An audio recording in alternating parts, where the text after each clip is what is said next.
Hi, I'm Leah Taylor Roy. I'm a member of Parliament for Aurora, Oak Ridges, Richmond Hill, the best constituency in the country, and I'm a member of the Liberal Party.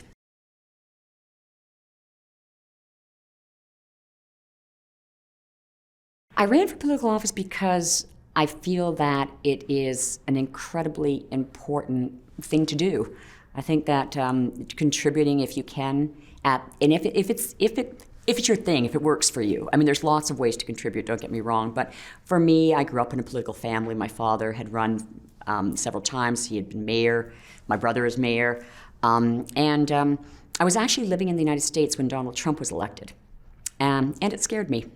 It scared me. And quite frankly, that was one of the reasons when I decided to run. I thought, we can have that kind of, and it wasn't our perspectives on issues. It was really how it divided communities and people, what it did to the country and the questioning of democratic institutions. And I thought it was dangerous. So I thought, you know what, if I can help, and of course I believe in liberalism, if I can help, then I'd like to do that.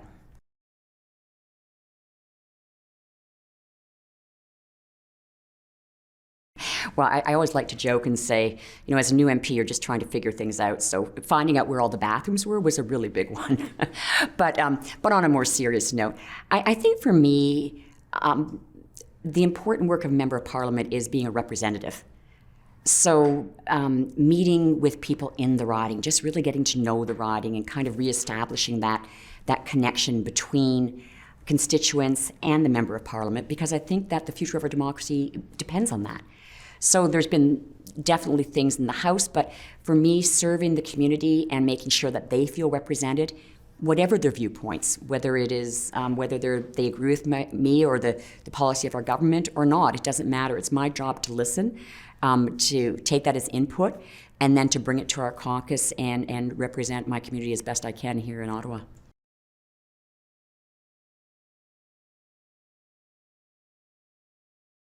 What motivates me every morning to get up and go into work are many different things. I think there's so many issues. It's just, every day you wake up and, watch the news, or you look at what's being debated in the House. And right now, for me, climate change is a really major issue. It's something that I feel like we all have to pull together on. Trying to make the House a more civil environment, like trying to make it more inclusive and trying to work together in a better way. I feel like our politics has also become very divisive. And of course, I'm a feminist, a women's right defender from way back, and so when I see things happening where women aren't being given the same rights or the same opportunities, and that can be here in Canada, but it's often around the world as well. So there's many issues, and of course, just the issues of our affordability of our country, what's happening here, and the challenges that we're facing given the COVID pandemic and how that affected the entire world. And then this post-pandemic economy, which I think in some ways is even more difficult. So it's really about trying to make sure that we're doing as much as we can to help Canadian families, to help Canadians to manage these difficult times.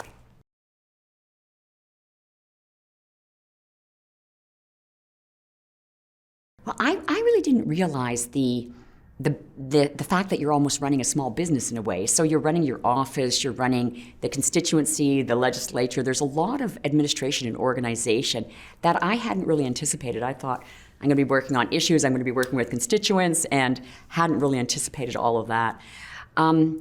So that was one aspect of being a member of Parliament. But in terms of politics, I believe that pretty much everyone in the House of Commons wants the best for Canada.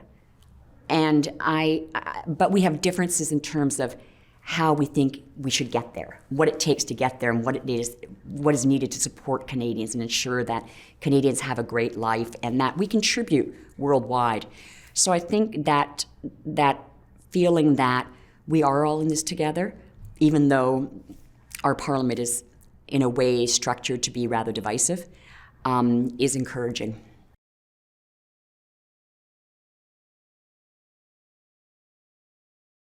Working across party lines with other members is incredibly important for several reasons in my mind. One is that each one of the members in the House represents a different area of Canada. So we want to have all of Canada represented and all of the Canada in every discussion. The division I talked about earlier, we actually make progress to unifying the country as we unify the House. And I think that being able to sit down and civilly discuss differences and make progress, not just criticize, but work together to try and actually move forward on things, is really important. So there have been a few examples, but I'll give you one recently. We formed a small all-party caucus of members to try to work on some issues helping the actually women members of parliament from Afghanistan. And so that was a really rewarding experience where I worked with the Green Party, NDP, Bloc, and Conservatives. On the environment, I do that often. I work with Elizabeth May as well. But the NDP, the Conservatives, I really try to have conversations and to work across party lines to bring issues forward.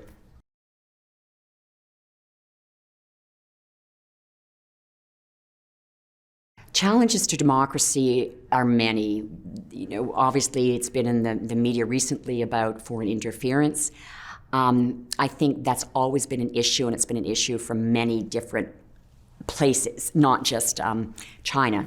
But I think that for me, it's actually civic engagement, which is why I'm so glad to be part of this and to see CIVIX working on these different issues and to see students involved. We have to be sure that government is relevant for Canadians and for young people if we want to keep them engaged. Voting is incredibly important, and I think it's often the importance is overlooked. So I feel like the lack of engagement, the lack of relevance, which is why I went back to being the representative in my mind is one of the most important roles of the Member of Parliament. We have to make sure government is relevant and that people feel that their voice matters and that the government is actually doing things to help them.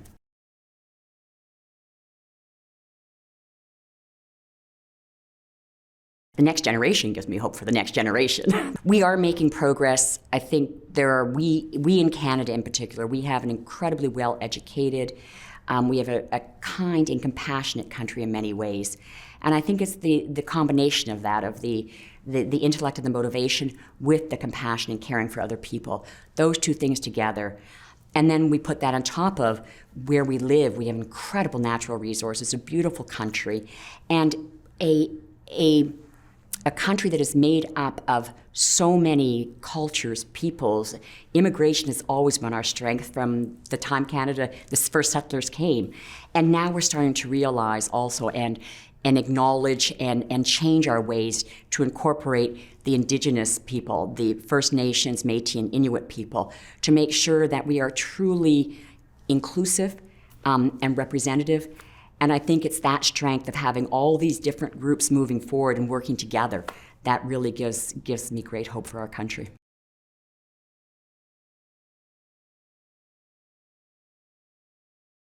What advice I would give to myself when I was 16? That's interesting. Well, when I was 16, I actually went on my first trip abroad to work on a project. I went to help build a school in Haiti, in the mountains between Dominican Republic and Haiti, and I volunteered for the summer there.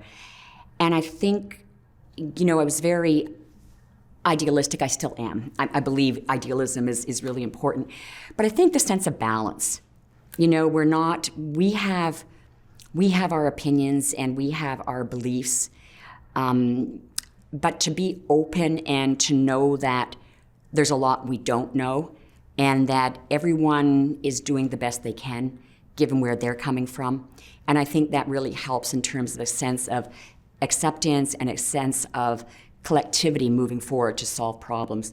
So I think it would be just not to be quite as extreme, to be a little bit balanced, but not to lose the passion.